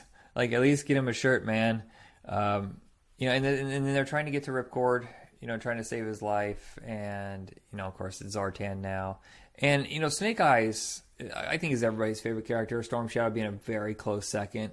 I remember, and this makes me seem like a rotten shit, but I was at a friend's house, and he was a good friend. I don't even know why I did this. I think for some reason in my head, I just didn't think stealing was a problem. We're playing with the G.I. Joes, and I coveted that Snake Eyes so bad. And this is the one with the weird visor, like the Cyclops kind of visor. This is post, just the plain old goggles. Or actually, it wasn't even goggles, like set into the mask. And he came with a wolf, and it was Destro. Destro was the other character, which at the time, I think it was 2 years after this line had come out, and they're really, really hard to find. I stole them. I also, Storm Shadow, I found when I was, I used to deliver newspapers with my father every once in a while. And I remember stopping in like a Revco or a Rite Aid or something like that, and finding a Storm Shadow. And Dad was like, well, we'll come back tomorrow or something. We get the money and we'll get it. And it was gone. And I was so stewed up about that. Like, I wanted it. But back to the Snake Eyes and Destro thing. So I took him over to my uncle's house. My uncle was only a few months older than me. And I was playing with them, and one of the kids across the street came over and he saw him. And I remember we're playing guns or whatever. This is back in the day when you just had a toy Uzi that looks like a fucking Uzi. I'm stunned that any of us are still alive. And we're running around the top of the house and playing guns, whatever. And I remember him stalling for a long-ass time in his bedroom, and then my toys were gone, and we never did anything about it. And I was really upset, and I was angry as hell. But, I stole them, so he stole them. It seemed kind of like it was justice in a way, I deserved it. But my friend didn't deserve it in the first place. The one I took it from, I feel like a shit for doing that. But, okay, back to the story. So, they're ripping through Cobra base, and on the other side you got Quick Kick and Spirit and Flint. I always thought Flint was cool. He was my guy. People had Falcon, they had Hawk, they had Duke, and Flint. Those are kind of like the main like commander kind of, or at least they looked like they were. But yeah, Flint was my dude. I was a huge fan of him. There's some goofy stuff in here though. There's some characters I really don't understand why they have like the powers that they do. It doesn't seem practical. Okay, why are you just putting a guy out there with a gigantic periscope? I mean, it's fucking huge periscope. That's like Man-at-Arms kind of He-Man, ridiculous shit. Mechanic. And I feel like there was like some way he had like tripwire. I think he just had like a scanner for bombs. It just seemed dumb. It just didn't make any sense. It was just like a variation in toys that were just to sell, but it logically it didn't work. Seriously, Chuckles, he's got a 45 and he's just like Magnum PI. That doesn't make sense in military war. And Cutter, seriously, Cutter. At least some of these characters, Cutter works because he drives a boat, but man, they didn't give him anything cool to do. It's just like a hat and a vest. Come on, seriously, no. Shipwreck, at least Shipwreck had a couple weapons. I think he had a small pistol and some sort of like mace kind of thing on ropes. And, Snake Eyes and Storm Shadow are trying to get off the island, and they're goring people up. This is crazy for a comic book based on a toy. They're just slicing and dicing. And, there's Doc. I forgot Doc. Sadly, Doc would die with Quick Kick, or in that storyline I was telling you about. But Doc was also another, like, hey, he's a practical toy. No one liked Doc. I mean, it's weird that there's only a few black characters in the early runs of G.I. Joe. Two of them was Soccer and Roadblock. Awesome characters. Great. I mean, those are pivotal characters. And then there's Doc, and it's like, oh, he's got a cool helmet. That's it. He's a Doc. So there's another doctor that came in too. I don't know. I don't even know why they bothered with a second medical person. It just seems silly. Beachhead and Wetsuit. Wetsuit had a badass suit. This is when the colors started going almost borderline silly, because it just seems silly. Why would you wear the bright red and the green and the white? Come on. As a toy, he was really cool. He had like these little things you put on his feet. And the eels, who are also in this, they had those little webbed add-ons you can just slap onto the back of the feet. Dr. Mindbender is a part of this. Fucking Dr. Mindbender, what a douche nozzle. Also, not wearing a shirt. Come on. What is with the characters without clothing? I mean, we're in military war here. This is crazy. You know what I love about the G.I. Joe series, the comic that is it really dived into these strange political things. You know, G.I. Joe in general seemed like it was right-wing propaganda. It's the 80s. You know, Reagan was president. Everybody was all super patriotic, crazy about America. Look at Rocky IV. You know, that's like the peak. Red Dawn and the 1984 Olympics. We're just going nuts. You know, where everybody's so like America's the greatest thing on the planet. And oddly, G.I. Joe does embrace that, but it also takes a different view of people who do view America in a different light. Like, to them it's positive, but it's kind of xenophobic and it's greedy and it's controlling. And in a strange way, Cobra does seem patriotic. They just have a very twisted version of what patriotism is. And you see a lot of that today. I think it's around issue 84. They kind of dive into the origins of what happened to Billy, you know, and his mother and stuff like that, and how Cobra Commander even started the thing. If I remember correctly, he was like a fucking truck driver or something, and things weren't working out for him. He had a silly ass mustache, and I thought that was kind of funny because no one's ever seen Cobra Commander's face until this point. Well, at least we thought. There is a further issue down the road where you have Destro and Cobra Commander without their covers. And you see them, but I'm assuming it's just makeup. But the real version of Cobra Commander and that goofy version of Cobra Commander are really close. So he's a frustrated, like, blue-collar kind of guy, and he's sick and tired of the government overreaching and, you know, setting his life. He blames things besides himself for his failures. And he starts doing, like, almost like Amway, where he's traveling the country selling stuff, but he seems to be selling imaginary stuff, like the idea of things. Well, I said I wasn't going to do it, but good God, there's stuff about this that really seems like it's Trump, you know, where it's a lot of scamming, a lot of, like, preaching xenophobia and, how great things used to be, and manipulating people who are angry and frustrated. Well, it's not even really him. I should just say it's been going on for a while now. That's how the KKK works. White supremacists work. They find young, somewhat uneducated or ignorant young men, and they push this idea of greatness through not education, through busting your ass at your job, through blaming others. It's a sign of weakness, and that's what Cobra Commander kind of does. He goes around to these small little bum-fuck towns, and he picks up these people who are frustrated and angry too. You know, the 70s was a tough decade. I mean, I was barely alive for it, but what I've learned is post-World War II, we were the shit. We were number one. We're gloating ego freaks. Some deserve, some not. I mean, we did get into World War II late, but we did stop it, but also we didn't lose a bazillion people like the other countries. So yeah, we technically saved the day, but sometimes that kind of makes you just a little too bloated ego-wise. But all these other countries... Now, here's the thing, is a lot of people seem to think that all these jobs are going overseas, and then in a way it was going to happen no matter what. It doesn't have to do with the corporations being so greedy. It was inevitable. Post-World War II, all these other countries that were doing manufacturing, they were destroyed. They couldn't make things. So where are they going to go? They're going to go to China, or they're going to go to America. And America had tons of open field to have these factories. Still a somewhat young country.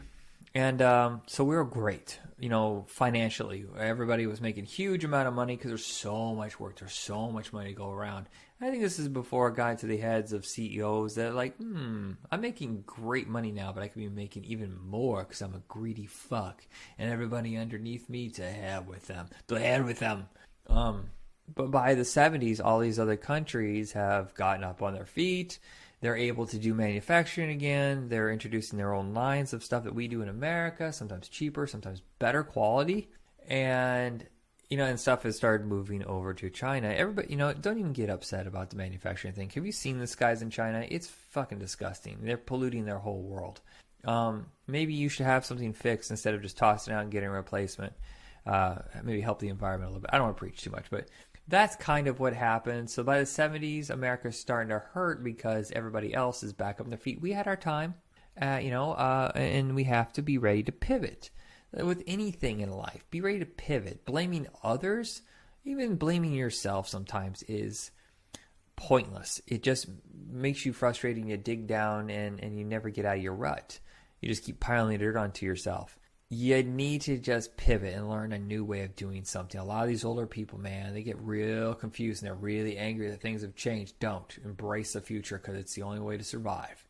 But that's what Cobra Commander did. He used these people who were frustrated and angry that a lot of times they didn't have the education they needed, and he provided that in a way. He provided housing, he provided training, and he provided a job.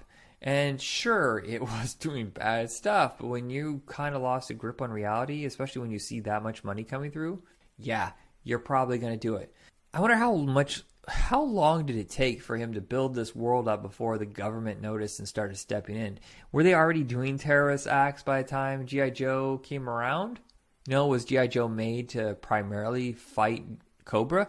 I think it's weird that I don't really recall them ever doing anything except fighting Cobra and their affiliates, the Dreadnoughts and Zard. Destro, there's always that trilogy, Cobra Commando, Destro, and Zartan.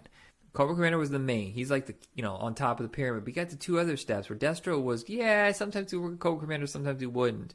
But he always had his own kind of thing going on. And Zartan always had his own kind of thing going on, but would work with either one of them. Something they don't really address in the movie. Actually, I didn't think they really addressed it in the cartoon either. But in the comic, they really dig into it. But I think it's just funny through all these like illegal scams and selling stuff and stealing it. Is how they became this massive, basically a corporation. And then they get this island and they use all these earthquake kind of rupture kind of to bring the ground up, and they create their own Cobra Island. They also had Springfield, which becomes part of the story later. And it's basically like this little every town where they have a bunch of normal people who embrace Cobra, but it's like, it's just small town America, just twist it a little bit. And they got the Freds, the clones, the Freds. Oh boy, that's a weird storyline. Storm Shadow, has basically redeemed himself, and here we go. They're on the hydrofoil. They're taking on a bunch of eels, and the eel's costume is just cool as hell. Storm Shadow is just beating the shit out of him. Snake Eyes gets knocked loose and ends up in the rocks, whereas Storm Shadow goes into the ocean with a couple of eels. And, they're getting sliced and diced. And the problem is they're out in the ocean, and the sharks know it. They're smelling this blood, and they're going to feast on them. And Snake Eyes is trying to help, but he's too far away. He's not in the big amount of sharks. So he's taking them on. Seriously, it's a badass picture seeing, I think it's Ron Wagner that drew this episode, this issue. Snake Eyes bursting out of the water on top of a great white, just, shoving his blade into his skull. And seriously, where the fuck is the artist in this? I could have sworn it was Ron Wagner. He did a bunch of them. I remember Todd McFarlane did a couple of issues, and this is before, Todd McFarlane was Todd McFarlane. Oh, it's Rod Wiggum. Sorry. Rod Wiggum. I don't even know what the hell he did after this. I gotta look that up. He's pretty good. Todd McFarlane did, I think, one issue, and that's, I think, around the time Chuckles came, and it was a pretty good issue. He didn't really become Todd McFarlane until a couple years later, I think, with Incredible Hulk. Seriously, I think it's funny is that Storm Shadow is getting sliced and diced and eaten up by the sharks, and he's telling the eels to fight harder because when they're done with the sharks, he's still gonna slice them up, man. Storm Shadow's a badass. Sorry that I'm kind of raspy and not breathing very well. Turns out I have something called a frozen diaphragm, which the whole muscle just locks up and it gets very tight, so it's hard to breathe. And you'll notice that, as a podcaster, how can I get away with that? Well, just keep going until I figure out some sort of relief for this, because it's been really bad last month. Stress. Storm Shadow beats them all. Beats the eels, beats the sharks, walks out of the water. Oddly enough, not really covered in blood. You think he would just be a gross mess. By the way, I've been watching the Jaws movies. 4 sucks. I've never seen it before. Everybody told me to avoid it, so I just avoided it. So I was just curious, and boy, that is one gigantic pile of fuck. Just shit pile. Just non-logical bullshit. Storm Shadow comes out of the water. You're oh, holy shit, that's awesome. He survived it. And there's Baroness. And she just blows him away, man. What a cold woman. And in the horror in everybody's eyes when they see that, yes, he made it. Oh, no, he didn't. That sucks. And they didn't get to recover their friend, you know? They take Storm Shadow's body and they put him in like a vault. You know, this water-sealed vault. They're going to use it later to build Serpentor. I don't even think people really remember Serpentor now. It was such a small thing in the movies. Actually, no. Fuck, I haven't seen the movie in a while. I don't even remember pieces of the movie. I think it's funny that G.I. Joe movie was supposed to be like this big budget for, you know, animation back then, and in the theaters, but the Transformers movie was a big flop, so they just sent it straight to video and broke it up over 5 parts on TV. And I'm like, dude, if you'd only known that Transformers would be fully embraced later. I think the G.I. Joe movie is much worse. If I remember correctly, that's the one where they take on the serpent, Burgess Meredith in or something. It seems stupid. I haven't seen it since it came out. And this is issue 47. Nope, 48. We're taken back to the pit. The Cobra Commander has taken Storm Shadow, and Zartan is now at the pit. And, you know, Snake Eyes is wearing the mask, which I don't remember seeing before. I'm sure it was in it, but he's wearing the rubber mask with the shades. How would your face even deal with that? Rubber over... I would think you would sweat to death, and it would just be hell on earth. No one knows what his face looks like, but it can't be good. It's got to be disgusting.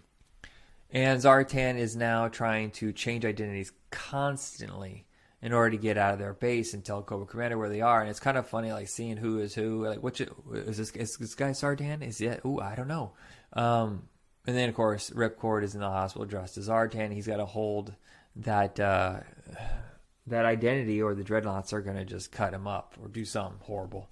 Grape soda and what? What the fuck is the other thing? I'm even looking at it. Grape soda and...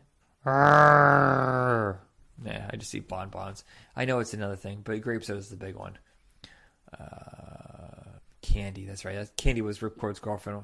If you ever meet anybody named Candy and it's not Candy Clark, you just got to kind of question the logic of their parents naming them that. It's so strange. Oh, but she's so sweet. That's why I named her Candy.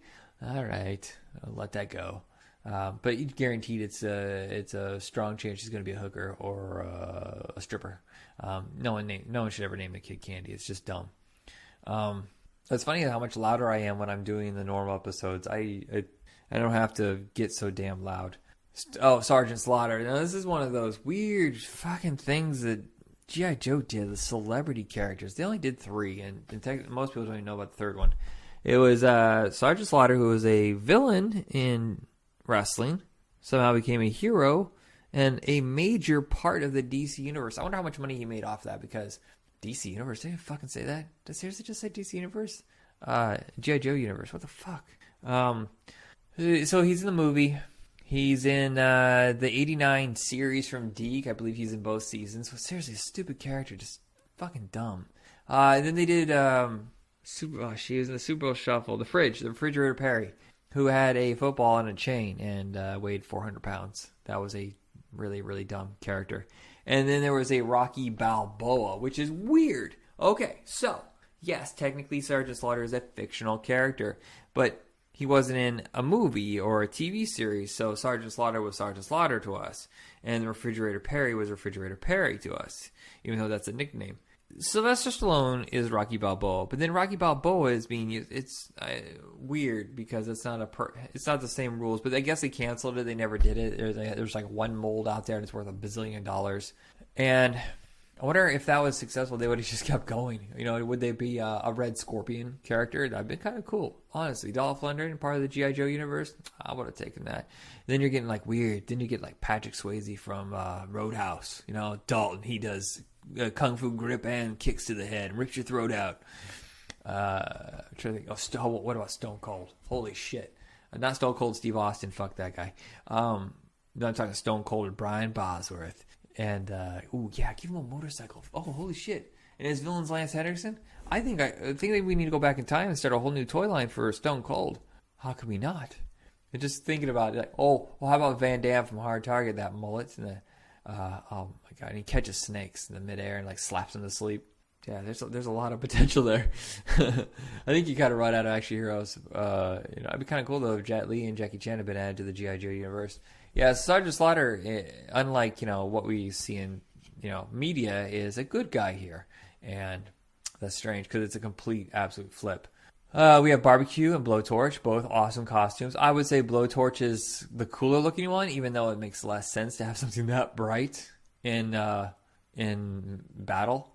And they're all trying to find Zartan because he's gotten loose, and he takes out Doc, and he's constantly changing. I had the toy. I love seeing Zartan change in the sun or cold water. I think he also changed in. I had the little skiff, that little vehicle that he had. And, I know they did it in the movies, and the way they did it, I guess that makes sense. It's weird when you watch comic book movies or cartoon movies made live action, and they have to come up with some sort of plausible reality to the ridiculousness. Sam Raimi found a way to do it with Doc Ock, where it wasn't stupid. Green Goblin, I didn't really understand the armor. But, in the G.I. Joe movie, they insert all this stuff into his face, injecting all this fluid, and they can change his face. And I just kind of like it in the comic where it's not really that explained, unless I haven't hit it yet. Maybe there was a chunk of the comics, because I haven't read them all. I am right now up to 90. I'm up to issue 90, and then of course I read like a handful around 108, 115, and then I read the very end, like 150 through 55. Those things are expensive. Damn. I sold those for like 25, 50 bucks a piece, about 15 years ago. And I know that there is the classic G.I. Joe Volume 15. People are selling this shit on eBay for 150 bucks. I don't think they realize that you can just go BitTorrent that shit and just download it, or I'm sure somebody has some sort of digital download for it. Why the fuck would you pay $130 for it? These people are greedy and stupid. So Gung Ho and Zartan go at it, beating the shit out of each other, and I thought that was pretty cool. I think they made a huge mistake when they gave Gung Ho a new costume where he was dressed in like military, what do you call it, ceremonial garb. I thought that was a dumb uniform to have. I had that too. I didn't know why I got that.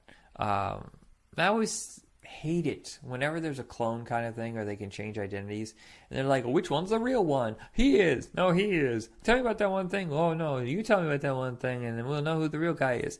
Fucking hate that cliche. I guess it's still kind of new when they did this issue, but now if they do it, I just get so pissed off. It's the same thing as when someone always goes, you and I are not too different, or whatever, some sort of variation on you and we're not too different, you and I. And I was like, oh, you lazy asshole. Why you write so lame? Sergeant Slaughter saves the day. Seriously, did he pay them? Because I don't even remember Sergeant Slaughter being that popular. When I was a kid, it was Andre the Giant and King Kong Bundy and Junkyard Dog and Hulk Hogan. Those are like the big popular ones. Sergeant Slaughter, I don't even know who the hell I never saw him wrestle when I was a kid. So I almost feel like the WWF paid to have him be a huge part of the comic. And I do not believe Refrigerator Perry ever made it into anything else besides. Because, so after the movie bombed, went straight to video, there was a gap. There was like a 3-year gap, I think. 2-year gap. When Deke took it over instead of Marvel doing it. And I think in that time they lost doing some really cool characters. My God, that Deke series is a mixed bag of terrible and awful. There's hardly anything good about it at all. So they're stealing the body for Serpentor, and I thought it was cool. You get to see the little grenades launch on Destro's wrist. I mean, I had seen them there before, but I had actually viewed him using them, and I thought, yeah, that's badass. They gather all these bodies. I don't know how they get all these bodies, but it's a comic book, and it's Destro. He has access to everything. Genghis Khan and I think Alexander the Great and some other major villains and war heroes and stuff like that. And they grab Storm Shadow and they're going to use him. And I thought, yeah, that's pretty cool. They're going to keep Storm Shadow alive in some way by using his DNA and making Serpentor. And basically wrapping up the story now, because I can't believe I've gone 40 minutes on this, but I segue a lot. So Ripcord is trying to call G.I. Joe and tell him where he is. And I guess there's a bug since it's in Springfield or near Springfield.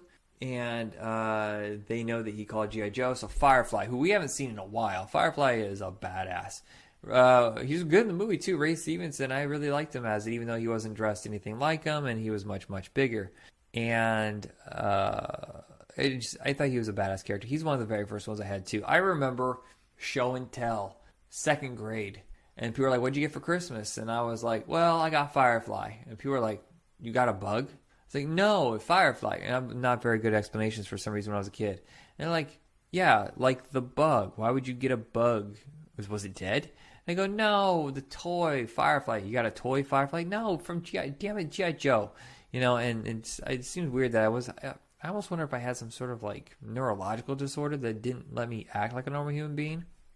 Now I just can't shut the fuck up, you know, and I just constantly me. That's why I'm doing a podcast. Actually, I do the podcast because I suffer from massive depression and suicidal thoughts at times, and this keeps me busy, so I don't think about that stuff. So the end run of this, and this is when it kind of peaks, is they're sick of it. G.I. Joe has been clearanced for taking over Springfield, and they got everybody basically that's still on the team. I know they retired some characters, or at least a handful, like Grunt. You know, the boring characters, hardly any of them that are wearing all green. I think all that's left is Rock and Roll. I really don't think that they had anybody else doing just the normal first run, boring ass line of costumes. They gave Rock and Roll a really good costume, I think, 2 years later. And so G.I. Joe's going to go on 3 different fronts, taking out Springfield. And so they have their flight crew in different ships, taking them to different areas of Springfield. Just looking at some of the cool teams. So the strike team, you have, well, I guess they did still have some of the old guys. Lady J, Barbecue, Heavy Metal, Flint, Deep Six. Deep Six is fucking useless. Isn't he an underwater guy? He's like Scuba Gear. Scuba Steve! Or Scuba Cop. I can't wait for another adventure of Scuba Cop. Airtight, which, if you know your porn, that is a different meaning. Yeah. Footloose. I didn't realize Kevin Bacon was on the G.I. Joe team. Wow. Bazooka. He was tired of being those shitty comic strips and moved over to G.I. Joe. I mean, he's always got Joe in the name. Come on, Bazooka Joe. Alpine. Crankcase. Clearly out of his mind. Blowtorch and Shipwreck are on the strike team. Pretty solid team. This is when it gets boring. These are all the old, shitty... I'm surprised they didn't decide to kill off a bunch of these guys. There's a massive battle we're about to go into in Springfield. Massive. And some of these characters were almost irrelevant. They weren't popular. The toys hadn't been made in years. We're talking like 82 is when that line came out. This is 86 or 87. And so we got Steeler, Grunt, Rock and Roll, Flash, Gung Ho, Tripwire, Short Fuse, Breaker, Mutt and Junkyard, Snow Job. Ooh, seriously, Snow Job? That never even dawned on me. Seriously, who is naming these? Are dirty fucking. All right. Zap, Doc, Covergirl, and Roadblock. Half of them are well known. Half of them, fuck. Who talks about Zap? Seriously, Zap. Jeez. Zap Bradigan. We have new pilots. We got Lift Ticket with a brand new hefty duty ship now. Slipstream is an outer space pilot, which another fucking why. We only go to space, I think, once. He should not be. They're just using the toys. That's all they're doing. They're not using a logical team. My favorite is like the assault team. These are guys that are like the guys that are gonna go in quiet, take out like pivotal things. These are the badasses. We got Snake Eyes Gore, Scarlet, Quick Kick, Recondo, Spirit, Torpedo. Fuck, I don't even remember Torpedo. Huh? Beachhead and Leatherneck. No, seriously, who the fuck is Torpedo? I gotta look that up. And, you got the guys that are just going to be like the awesome strike team. Serpentor. So he was such a big thing. I even had that toy for a long time. He had like this floating glider thing. And I had that, God, forever and ever. I sold all of my G.I. Joes like a dumb shit. And my comics, with the exception of maybe like a handful. I held on to the Star Wars toys. But I got rid of the Secret Wars and the G.I. Joe and the Master Universe and whatever else at the time. And then I got rid of all of my comics except for maybe a handful. And those were usually the Todd McFarlane Spider-Man. And I only kept a few of those. And I hated myself ever since because I traded them in for... Wait for it! A glass dildo. No, I traded in for baseball cards, which honestly the glass dildo would have been more useful. Because baseball cards, this is when I got older and I thought maybe I shouldn't have this stuff anymore, like a insecure, neurotic puss, basically. Just seriously, I should have been more confident and just like what I like instead of let people push me around. And so I traded them all for baseball cards. Those baseball cards are worthless because this is when I think primarily I was collecting the 87 Topps. And I had some cards that were worth money until they found like a bazillion of them in a warehouse somewhere. And they were completely worthless. What a dumb. And then, of course, those comics and toys went, geez, I had the Daredevil Secret Wars. It was like $55. Like then, I had no idea. And this guy, man, he made it like a bandit. He traded him off like $1 a piece. It's like, I'm so stupid. I traded all those comics in for a Jose Canseco 40/40 shirt. What the hell's wrong with me? I hate him. All right, Serpentor. Now he has become like this great warrior, and Cobra Commander's insecure because, the one thing Cobra Commander's never been able to do is fight. He's never been a good battle guy. And Serpentor is like pure adrenaline, masculine, just like, yeah, I'm here to kick ass and sleep with all the women, and take control. Destro's kind of like that, but Cobra Commander, I always feel like he was just kind of a wimp who was just good at barking orders and coming up with schemes. And, he's taking Serpentor as a serious threat. So they're ripping apart Springfield, trying to get to, the main leaders, and it's one hell of a battle. I mean, it's just amazing. Rod Wiggum is just designs it so well. Some of these guys get really hurt. Recondo, man, looks like he took a bullet to the chest. Holy shit. And I think he was taken out for a while. It's kind of fucked up on page 215 of this. There's, Jesus. The Cobra normies, I wonder if you want to call them that, are leaving town, and it says they're being taken out by a plane, but they can't leave any, they can't take their pets. So this guy is literally taking a revolver, and he's going to shoot his puppy. Just let the thing live. Just let it go. Why would you shoot it? That makes no fucking sense. I want to ask Larry Hamill about this. Seriously, it's crazy. Stalker, seriously, severely underused in anything beside the comic. He's a great character. I can't believe they haven't added him to the movies. Why? Seriously, what the hell was Marlon Wayans even doing in that movie? He's not a terrible actor, but it just didn't make any sense. And of course, Storm Shadow is now revived because of the chemical bath and what they've done to get Serpentor going. And it looks like, they're going to get Cobra. They've got them dead to rights. And, nope, somehow they tricked them. They got out. And this is when I start finding a new base. Storm Shadow's alive. And, chocolate-covered donuts. It's fucking grape soda and chocolate-covered donuts. I'm so stupid. Introduction of Zarana. And Volume 6, I would say of the series so far that I read, 4, 5, and 6 are amazing. They're everything that I remember them being and better. Some issues are great, and then some are a little awkward, like the Pogo thing, and the Raptor, I think, is the villain with the birds. That was silly. So some stuff does work, some stuff doesn't. This is right before Cobra Commander and Destro got new costumes, which I thought were great. Unique compared to... It wasn't just like a revised version like the way it is with Iron Man, where his costume essentially looks like Iron Man. This is when they kind of overhauled their whole look. And the cool part is the G.I. Joe comic and the cartoon and everything, the toys, they all looked alike. Whereas Transformers, it was, some of those early toys, like Hoist, didn't look anything like the cartoon version. Or the comic version was somewhere in the middle. G.I. Joe, I mean, I'd like to do more episodes of this, but I don't know if you guys would tolerate my fucking nonsense. But after that, it gets kind of touch and go. I don't really care for anything past 7, so 5, 6, 7 are the shit to me. I'm assuming that it'll come back around because I know it gets really good in the 90s, which I'm about to hit. That's it. Everybody, thank you for sitting through my jibber jabber. And, God, seriously, 15 minutes.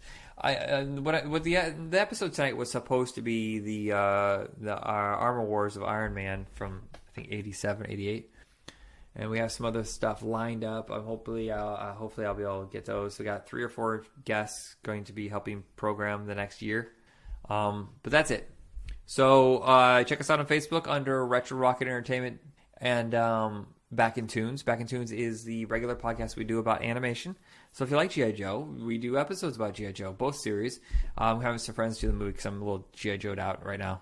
And that's where we also post our Comics on Infinite Earths podcast. So thank you everybody for sitting through this, and I'm out. Look, the storm knocked down that big wire. Hey, let's jump our bikes over it. Now, we better move it off the road. No, you better leave that power line right where it is. There's enough electricity there to fry an elephant. We didn't think it was dangerous. You done found out too late. Remember, never play around electrical wires or you could be playing with fire. Now we know. And knowing is half the battle. G.I. Joe!